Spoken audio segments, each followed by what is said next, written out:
Good morning, Abundant Life Creators. How are you all doing? Thank you so much for tuning in. So today's video is basically I want us to talk about how belief systems come about.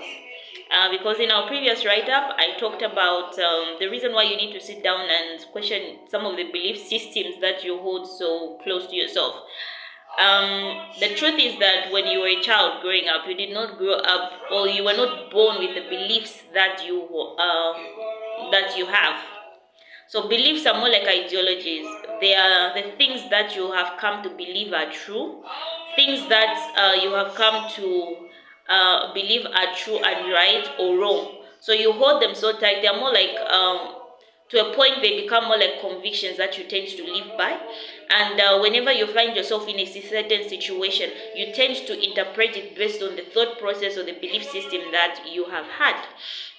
So like I said, when you're growing up as a child or when you were born, you were not born with a belief system. But then there were a lot of circumstances and situations that shaped the way you view life, the way you view yourself, and the way you view others, or the way you view opportunities, the way you view relationships, the way you view a career, the way you view business, the way you view your spirituality, the way you view health, so the way you view marriage. There are a lot of things that you might have gone through, or certain situations that occurred that actually shaped the kind of belief system that you have concerning different aspects of your life. And I want to take this time to actually elaborate more so that when you take time to evaluate yourself, you are not just going to be perusing through or trying to rush things, but you have to sit down and understand how some of these things that I'll be sharing today have affected the way that you see life and the way that you see different aspects of life, or different areas of your life, and the kind of belief systems that you have developed around those areas. So to begin with, the first thing that shapes our ideology or our belief system is culture. Like you are all aware, the world is very vast when it comes to culture aspects. Whenever you move from one country to another, you realize that there are different cultures. Each culture has got certain beliefs that they hold on to. There are certain beliefs where there are certain cultures where you cannot marry out of another culture or from another country because of the beliefs that they have held. There are certain cultures where a girl child is not supposed to be educated, but then a male child is meant to be educated. There are certain cultures which not probably focused so much on or embracing the aspect of wealth creation. So there are a lot of cultures that are vast in different aspects, and depending in which country you are born in, and depending in the culture that you are born in, you realize that it has shaped the way that you view life. It has shaped the way that you see career, that you see business. There are certain cultures where ladies are not supposed to embark in anything to do with business, or business is not something that is embraced by a lot of people. Only a certain class of people are meant to do business. And so if you are born in such a culture, you'd find that you tend to look at business as being something that it's not everybody who's supposed to do it. There are just specific people that are born to do it.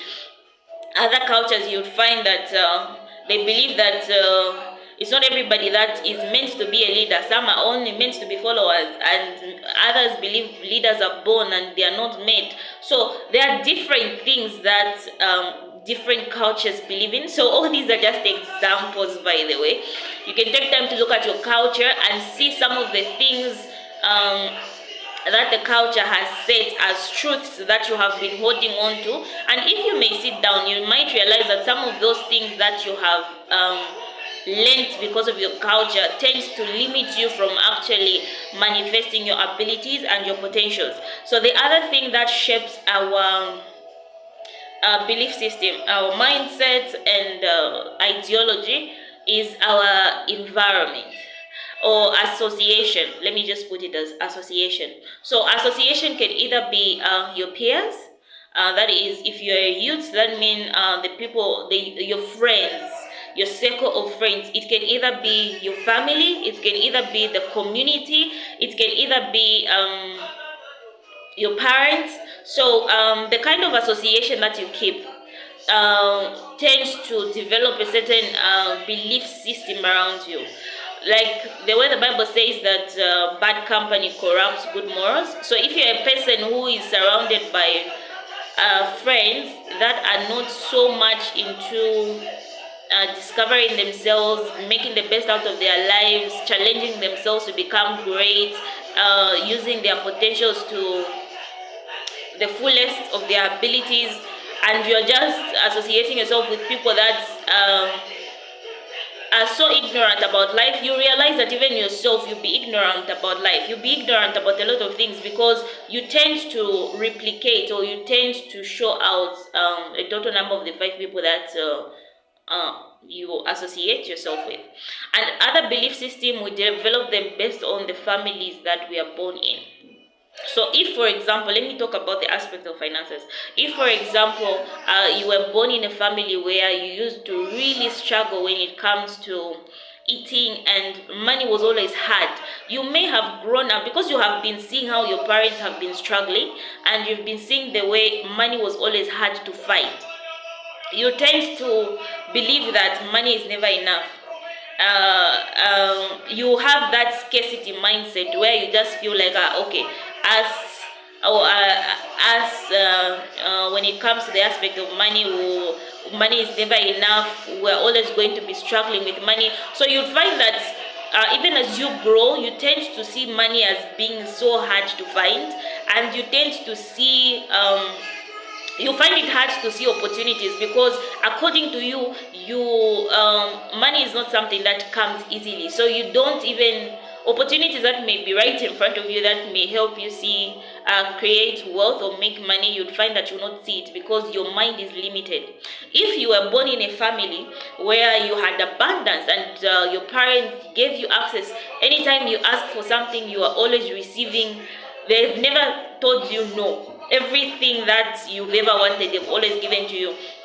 So you grow up with the ideology or belief that everything comes easy in life. You either have a bad relationship with money, in that you may not know how to manage, keep, and grow your money, because each time you want money, money is always coming. So what happens is that you will always be a person, you will develop the habit of always spending. You will not know how to save. You will not know the importance of you will not know the importance on how to make money, because money has always been at your disposal. So you will also be a kind of person who believes that everything that you want, the world will always give it to you. So imagine you develop that kind of a belief system, and you go out in the world. Maybe now you've become a person who is independent, and you have been so used to having things done your way, and the world does not work that way. When you wake up to the shock of your life, when you realize that it's not every time when you want something that the world is just going to hand it over to you on a silver plate. It doesn't happen like that in reality. So you tend to struggle. Why? Because you thought, or you believe that for me everything comes easy. When I want something, you are always used to getting a yes.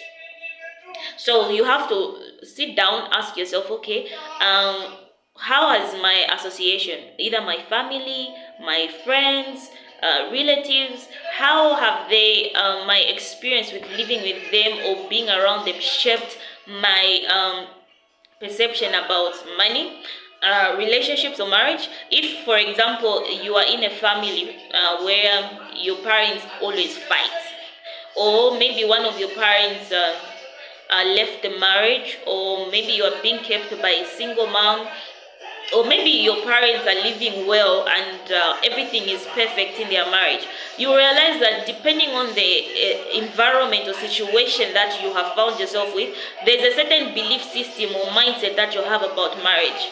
For one who is in a family where they are always fighting, you think it is normal to be in a marriage and they're always fighting. So when there's peace, you feel like there's a problem. So that can begin to shape the way you see marriage. If you are in a family where everything is peaceful, you will end up growing up with a belief system that, oh, okay, marriage can actually work, it can actually be beautiful.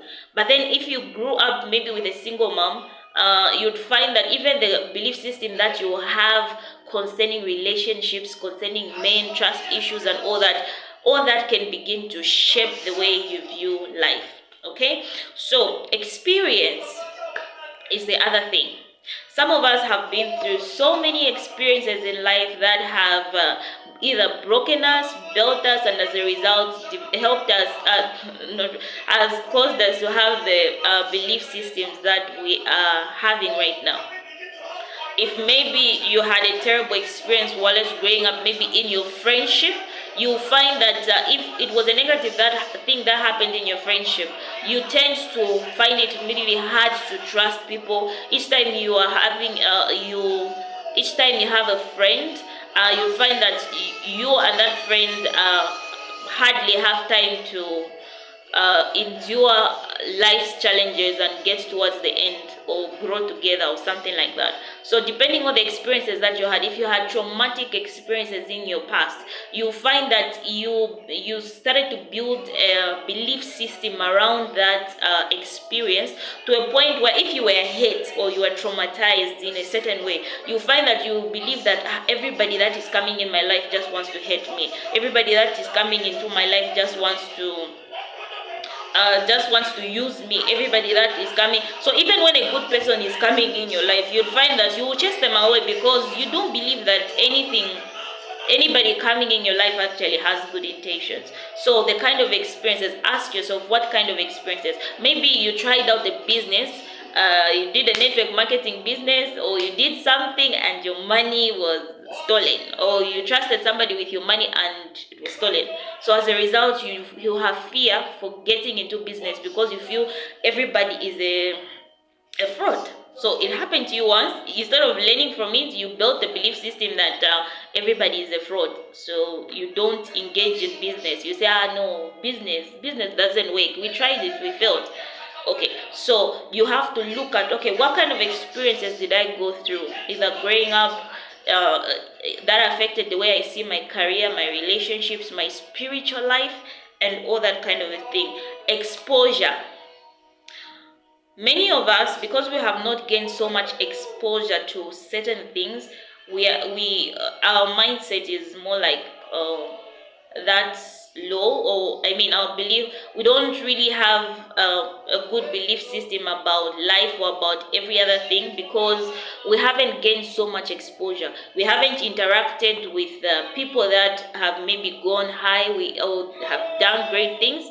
A lot of us feel maybe, for example, we can't attain greatness in our careers, we can't attain or become wealthy because we have not gained that exposure. Either to mentors, we haven't gained the exposure to people who have actually done the things that seem impossible to us. So if you have just been localized in a certain area all your life, you find that your belief system is going to be shaped around that environment that you have been in. And because you have not taken time to step out of that place and go and see life from the way other people see it, you tend to think, okay, there's nothing more to life. It's just sleep, wake up, and either go to work and come back, or sleep, wake up, eat, and forget about everything else. So the kind of exposure, what kind of exposure have you had growing up? If you have had less exposure, you'll find that even the way that you believe about certain things is going to be different from somebody who has gained a lot of exposure. Imagine a person who hasn't gained so much exposure in the aspect of their career, either let's say their working environment, or maybe their academics, and then another person who has gained so much exposure. You'll find that the way they will operate and the way they will see life is different because of the kind of exposures that they have had. And then on the aspect of also spiritual life, some of us have built this belief system that, okay, God cannot use me. He only uses men of God. It is hard to hear from God when God is speaking to me. So because of certain things that we have seen happen, or certain experiences, or the little exposure that we have had about God, you find that we tend to limit our growth. And most of the time, the truth of the matter is that the kind of mindset that you have can actually limit God from manifesting through your life. It can actually limit God. So it is not that God cannot use you, but in as much as God is all powerful, in as much as God is the Almighty God, He can never go beyond. Okay, He is not a God that will try and force Himself on you. That is why He gave man a will, and God can never go beyond your belief system. So if you do not believe that God can't use you, oh yeah, you've just limited Him from doing what He's supposed to do in and through you. If you don't believe that God can make something great out of your life, you are the one that is limiting Him. So I want you to sit down and then evaluate yourself, because the truth of the matter is that the reason why you are where you are is because of some of the belief systems that you have held so close to you. It is affecting your career, it's affecting your spiritual life, your business, it's affecting your health, even your health. It is affecting your health, it is affecting your relationships, your family relationships. It's affecting the way you see opportunities. It's affecting you as a person. It is also preventing you from manifesting and being the best version of yourself. So if you have to change anything, first identify the belief systems that you have had that have limited you. Because most of us, it is self-sabotage that we are in. We are the ones that are sabotaging our own lives. God sometimes is just looking at us and say, okay, wow, my child, when are you going to allow me and give me time to come in and do what I ought to do through your life and in your life? But because you don't believe that anything good can come out of you, you don't believe that anything great can come out of your life, you don't even believe that God can use you in any way to be a difference to this generation. The fact that you don't believe it is what is limiting God from doing what He has to do. And so, on the aspect of God's responsibility and your responsibility is to work on your belief system. Now take time, sit down, identify the belief system, and see what you can actually do to change those belief systems. So thank you so much for tuning in, and I hope this video has been a blessing to you. For all your feedbacks, if you want to comment, please feel free and comment in the comment section below. And I look forward to sharing more content with you in our next video. Have a wonderful day. Take care. Thank you. Bye-bye.